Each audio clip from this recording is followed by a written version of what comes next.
Yeah, I'm here at the token 2049. This is the biggest crypto event in the world here in Marina Bay Sands, Singapore. Very excited to be here and very happy. To drive the future of crypto.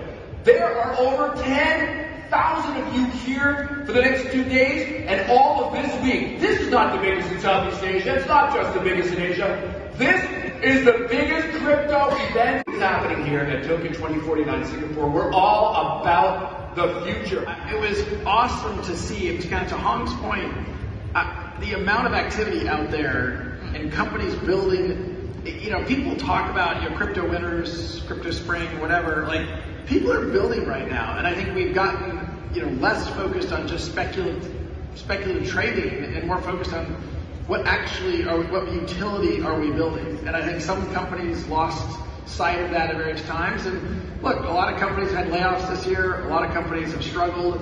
I think those that have taken a long view are, as Ripple is, we've made 2 acquisitions. We're going to keep investing. Our balance sheet is strong. We're hiring.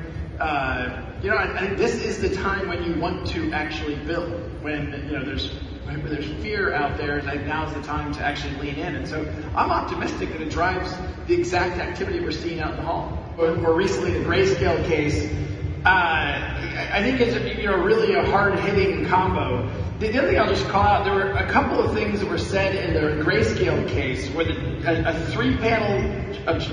three judges all unanimously agreed, and they used the words that the SEC is being arbitrary and capricious. I mean, these are like harsh words for one government agency in the judicial system to say about another government agency. So I would like to think the breakthrough has happened, and the call to action, I think, really is on Congress.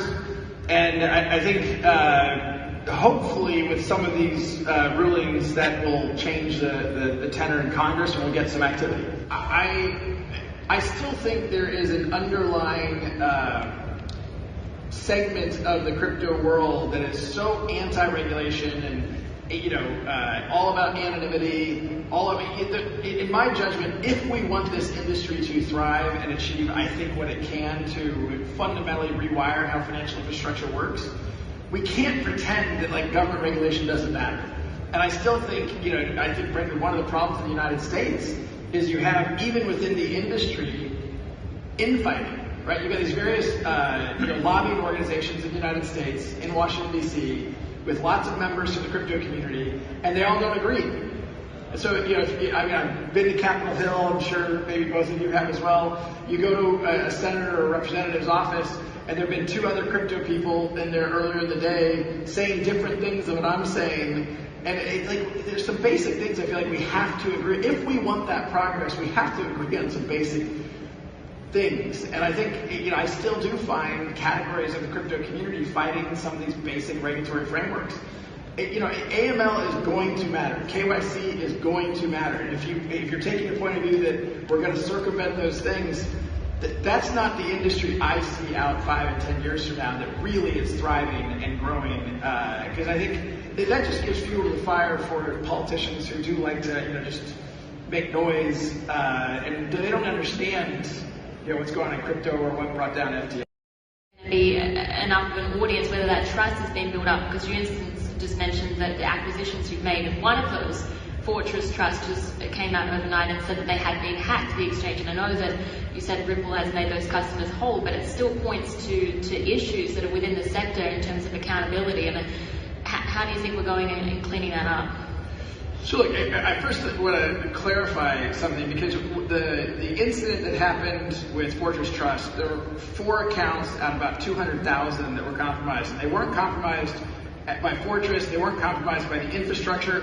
BitGo performed exactly as they're supposed to and very well, Fireblock same. So what happened there was the compromise of a third-party tool, and it was basically a spear phishing attack, which isn't unique to crypto.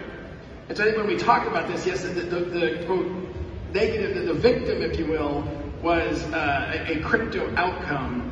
But look, Fidelity suffers from spear phishing attacks every day. BlackRock, I mean, you name it. When someone compromises an end user's credentials, that creates problems. It doesn't matter if you're talking about crypto, you're talking about banks, you're talking about securities. So I think sometimes we talk about it as there's still something, quote, wrong with crypto.